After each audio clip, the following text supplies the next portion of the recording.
Riley Gaines, an accomplished athlete, sheds light on the impact of transgender athletes participating in women's sports on the fairness of competition. Drawing from personal experiences competing against a transgender swimmer, Gaines underscores the issue of male athletes excelling in women's competitions. She emphasizes the significant physical advantages males possess over females in sports and highlights instances where transgender athletes have caused injuries to female players. Critiquing the proposed rule by the Department of Education, Gaines argues that it fails to address the discriminatory effects on female athletes and violates Title IX. She urges the committee to take action and intervene in this matter. Don't miss: how does transgender participation impact women's sports? What are the safety concerns raised by Riley Gaines regarding transgender athletes in women's sports? How does the proposed Department of Education rule affect Title IX regulations and female athletes? The SEC record holder in the 200 butterfly, making me one of the fastest Americans of all time. In March of 2022, female swimmers from around the country and I were forced to compete at NCAAs against Leah, formerly Will Thomas. Forced to compete at NCAAs against Leah, formerly Will Thomas. Incorporating transgender athletes into women's sports is perceived as an obligation for current female competitors, often underscored by the term forced. We watched as this male swam to a women's national title. Male swam to a women's national title. The initial biological gender of a player is determined by biological factors rather than gender identity. Beating out the most impressive and accomplished female swimmers in the nation, including Olympians and American record holders. Despite tying down to the 100th with Thomas in the 200 freestyle, I was denied the trophy because the NCAA claimed it was necessary for Thomas to hold the trophy when photos were being taken. Trophy when photos were being taken. The perceived symbolic significance of trophy presentation highlights a prioritization of identification through photography, potentially overshadowing the athlete's merit-based achievements. It was clear to me, my teammates, and my competitors that they had reduced everything we had worked our entire lives for down to a photo op to validate the feelings and the identity of a male. Validate the feelings and the identity of a male. There are apprehensions that the emphasis on transgender inclusion in sports is motivated by a wish to recognize individuals, potentially compromising the principle of fair competition. But that's not all. In addition to losing out on opportunities to Thomas, we also had to share a locker room and change in front of this 6'4", fully intact, naked male. Locker room and change in front of this 6'4", fully intact, naked male. When sharing a facility with a transgender athlete, it's essential to take into account the potential challenges experienced by cisgender female athletes, addressing both privacy concerns and the needs of all athletes. And as I've testified previously, we were not forewarned of this arrangement. We were not asked for our consent, and we did not give our consent to this exposure and to be exploited. Unfortunately, Thomas was not a one-off. Across the country and in various sports, males are entering women's athletic competitions. Males entering women's athletic competitions. Concerns arise about uneven competition when transgender individuals are permitted to participate in women's sports, being given spots on women's teams, and being granted entry to our locker rooms. There are numerous documented instances of males competing not just in women's swimming, but also in women's track, cross country, basketball, volleyball, field hockey, and other sports at all levels of competition. This issue is incredibly underreported for various reasons. But common sense Americans know intuitively that this is not fair to women. And science, of course, supports that instinct. In fact, studies consistently show males have about a 10 to 12% athletic advantage over females. Studies consistently show males have about a 10 to 12% athletic advantage over females. Backing the claim, there exist inherent biological distinctions between men and women that impact motor abilities. This gap is evident in almost every sport and at every level of competition. Yes, hormone therapy can narrow this gap, but it cannot close it. And studies consistently demonstrate that surgery and testosterone suppression do not reduce male athletic performance to normal female levels. Take Thomas, for example. He was mediocre against the men at best, ranking 400ths and 500ths nationally. then dominating all of the women in the entire country. Mediocre against the men at best, ranking 400th and 500th nationally, then dominating all of the women in the entire country. There might be evidence, included to substantiate worries that permitting biological men in women's sports could impede a fair competition. By body links, might I add, in a matter of a year. Not only do women have to worry about losing opportunities and being exploited in locker rooms, losing opportunities and being exploited in lock, including transgender individuals in women's sports, may result in missed opportunities for cisgender women and potential exposure to exploitation or unfair treatment. allowing men into women's sports also puts girls at greater risk of injury. Permitting biological men to compete against women heightens the risk of injury. For cisgender female athletes, as illustrated by incidents involving Peyton McNabb and specific events in Massachusetts field hockey. In September of last year, North Carolina high school volleyball player Peyton McNabb suffered serious injury after a trans-identified male player spiked a ball at her head. North Carolina high school volleyball player Peyton McNabb suffered serious injury after a trans-identified male player spiked a ball at her head. The potential for physical harm that a cisgender female athlete might cause when competing is a consideration in the context of transgender individuals participating in contact sports.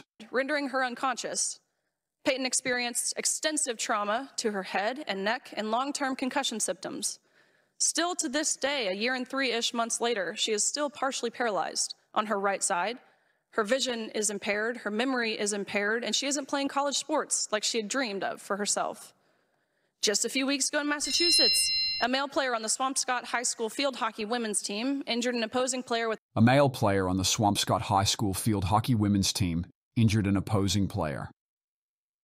An additional instance of transgender individuals being included in women's sports further accentuates the potential risk of injury for cisgender women. the shot to the face, sending the female athlete to the hospital with significant facial and dental injuries.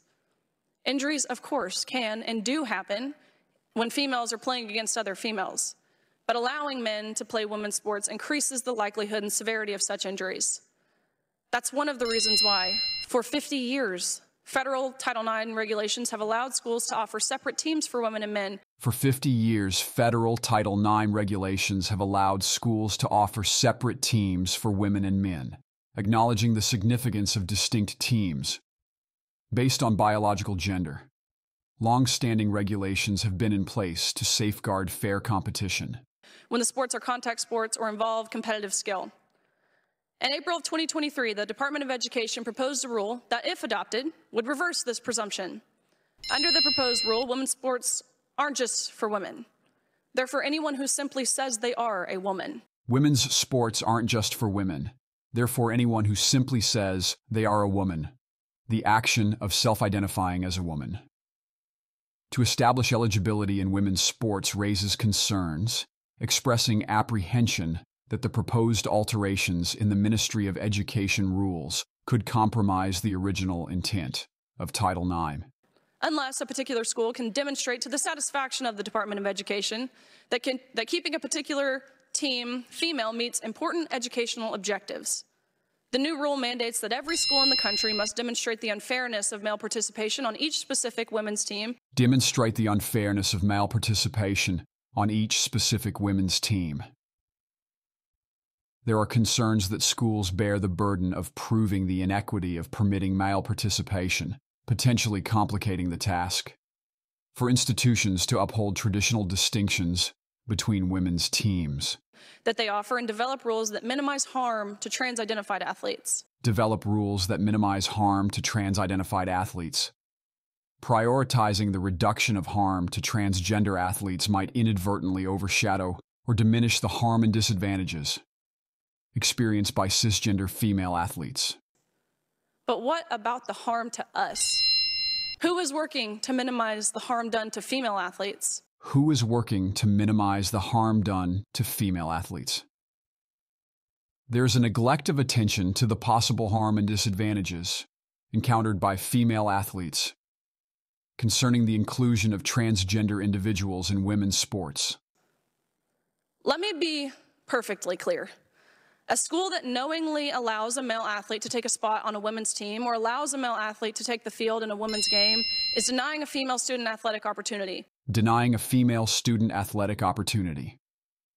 The argument maintains that incorporating male athletes into women's sports denies equal exercise opportunities to female students, framing it as a type of gender-based discrimination against Title IX. And that is sex-based discrimination, and it violates Title IX, regardless of what the new regulations might say.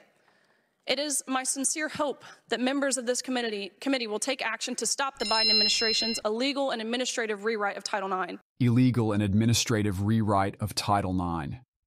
The Biden administration's move signifies an unauthorized and potentially illegal reinterpretation of Title IX. Of course, there is a place for everyone, regardless of gender identity, regardless of sexual orientation, regardless of race or what sports you play. There's a place for everyone to play sports in this country. But unsafe, unfair, and discriminatory practices towards women must stop. Unsafe, unfair, and discriminatory practices towards women must stop. The emphasis on inclusion in women's sports should not compromise the safety and fairness of cisgender female athletes.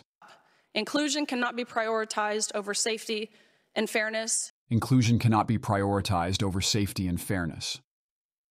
There is a perception that the new regulations prioritize inclusion over upholding a level playing field and ensuring personal safety. And Ranking Member Lee, if my testimony makes me transphobic, then I believe your opening monologue makes you a misogynist. If my testimony makes me transphobic, then I believe your opening monologue makes you a misogynist.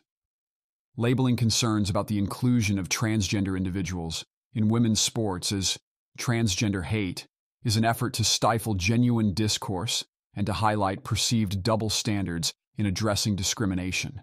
Thank you. Proposed revisions to Title IX are sparking significant shifts in women's sports, particularly regarding transgender participation. Concerns arise about the potential disregard for fairness and safety within these changes. Riley Gaines emphasizes the critical need to prioritize fairness and safety for female athletes. She voices her apprehensions about discrimination and strongly urges the committee to take action against what she perceives as unjust regulations impacting women's sports. Recognizing Riley Gaines's appeal, it is crucial to empathize with her concerns and acknowledge the ethical and practical considerations surrounding transgender participation in women's sports. The emphasis should be on ensuring fairness, safety, and preserving the essence of Title IX, which safeguards individual rights and upholds the integrity of competitive sports. The psychological impact of transgender inclusion on female athletes, as illustrated by Gaines's feelings of being overlooked despite significant achievements, evokes a sense of injustice, disillusionment, and undermined accomplishments.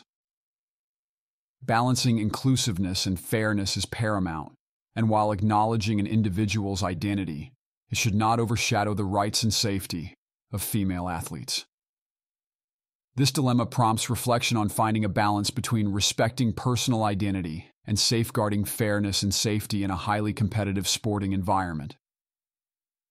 Consideration of the scientific evidence presented by Riley Gaines on athletic benefits, examination of inherent physical differences between men and women, and their impact on sports performance reveal the complexities surrounding transgender inclusion in women's sports.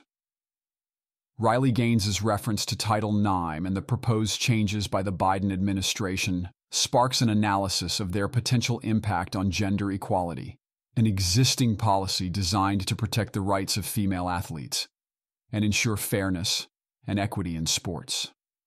The emotional weight carried by Riley Gaines in her plea to the committee underscores her personal responsibility to advocate for the rights and safety of female athletes, emphasizing an individual's role in shaping reality and championing ethical principles. What do you think? I promote myself and my videos. Hello, I'm Bong Sim, a Canadian resident of Asian descent. During the day, I work as a professional counselor, and at night, I do Uber food delivery. Instead of speaking in my videos, I prefer to express myself through writing. In today's world, speaking the truth can have serious consequences, both for my professional life and personal well-being. That's why I'm choosing to pen down my thoughts and using a platform to share them on my behalf. Some people find my videos uninteresting, too strict, and they even criticize the appearance of the individuals featured, including their tiredness, Asian, or perceived flaws. I understand these concerns, but I genuinely believe in the purpose behind creating these videos. Unfortunately, recent Canadian legislation has resulted in the censorship of free speech and online content. And although Google hasn't explicitly admitted their involvement, I suspect they play a part in it. Despite my efforts to monetize my content on YouTube, I haven't been able to earn any income from it. I've tried 3 times, and all my attempts were rejected. They turned me down for reasons like lacking creativity, not having a recognizable face, or not having a distinct voice. Nevertheless, I've made several adjustments to my videos, hoping to overcome these challenges. If you share my belief and support what I'm doing, I would genuinely appreciate your backing.